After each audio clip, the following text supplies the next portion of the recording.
Саламатсызбы урматтуу мекендештер. Бүгүн паническая атака жөнүндө дагы бир сыр айтып кетейин. Азыр Facebook'tan көп суроолор болуп атат. Эмне үчүн паническая атакага түшүп калды? Эмне үчүн жаштар көбүрөөк сыгылып калды? Эмне үчүн оору жашарды? Ошо жашарганда дагы эмне үчүн жаштардын арасында паническая атака, стресс, паника, депрессия, тревога болуп атат деген вопростор көп түшүп атат. Демек кыскача айтып кетейин. Мен 92-жылы ушу союз бузулгандан кийин мен ошого чейинки 5-6 жашар балдардан баштап, ушунда где-то бир 85-84 жылкы балдардан баштап, 86 жылкы жаштардан баштап мен буларды химиялык заттар менен көбүрөөк тамактанып калдыңар деп көп айтар элем да. Себеби деген ошолордун тушуна баягы Кытайдын чупа-чупстары, Кытайдын суюк пленкада жасалып келген суюктуктар туура келип, жаш балдар ошо менен чоңоюп калышты. Бул химикатты эч качан организм сиңирип бере албайт. Ал деген ичегин тегерегинде жайгашып калат. Ошондо жайгашканда дагы без тамырдын арасында жайгашып калат. Демек, бир эле ал эмес, андан кийин уже жалтыраган идиштерде чупа-чупстар, чипсылар чыга баштады, кириешкилер чыга баштады, фастфудтар, химиялык заттар, химиялык кошулмалары бар тамактар чыга баштады. Эми кола, фанта, летсгу дегеле кагазда жасалган соктор жөнүндө айтпай эле коеюн. Мунун бардыгы келип организмге өтө зыян берет.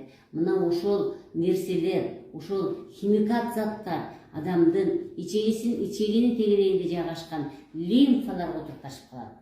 Мени ким дайым угуп жүргөн болсо, мен бир гана ошо лимфаны тазалагыла деп эле дайым безилдеп келем. Себеби деген кызыл кан тамыр, көк кан тамыр жана без тамыр. Дайым мен ушул үчөөнү айтып келем да. Кызыл кан тамыр менен адамга тамак ташылат. Демек, адамга барган тамактар канчалык химиялык заттар менен кошулбастан натуралдык тамак болгон болсо, ошончолук дене, ошончолук организм аны жакшы сиңирет.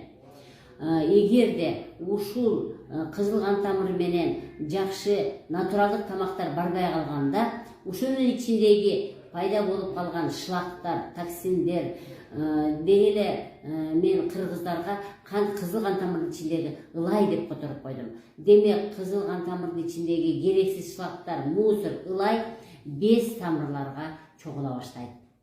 Бир гана без тамыр. Биз врачтардын эң эле көп көңүл бурбай койгон система бул без тамырлар болуп эсептелинет да.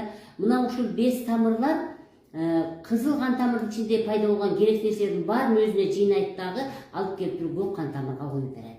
Көк кан тамырга куюп бергенде дагы мен дайым силерге айтып келем, акыры сөөктүн артындагы көк кан тамырга куюп берет. Ушул без тамыр организмде зыяндоонун баарын чогултуп туруп көк кан тамырга куюп берет.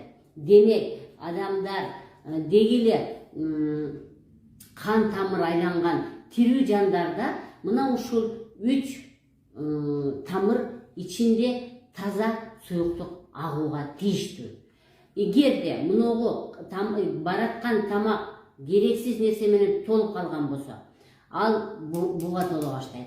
Бул алып келип туруп буга куюп берет. Анан бул эшикке алып чыгып кетем деп, сыртка чыгарам деп, сийдик, заң, тер кылып сыртка чыгарам деп, бул да кыйнала баштайт. Демек, биз эмне үчүн организмде паническая атака пайда болуп атат экен. Паническая атака мээ кан тамырлары, мээ клеткалары, мээ кан тамырлары аркылуу таза кан барбаган үчүн мээнин клеткалары жабыркай баштайт. Жабыркаганда жаман ойлор келе баштайт. Жаман кыймыл аракеттер башталат. Адам кызыгуусу жок болуп башталат. Эми караңыздар, бул жерден бирөө жарым суроо бериш мүмкүн. Эмне үчүн муунун ичинде биз керексиз нерселерди чогултуп алдык?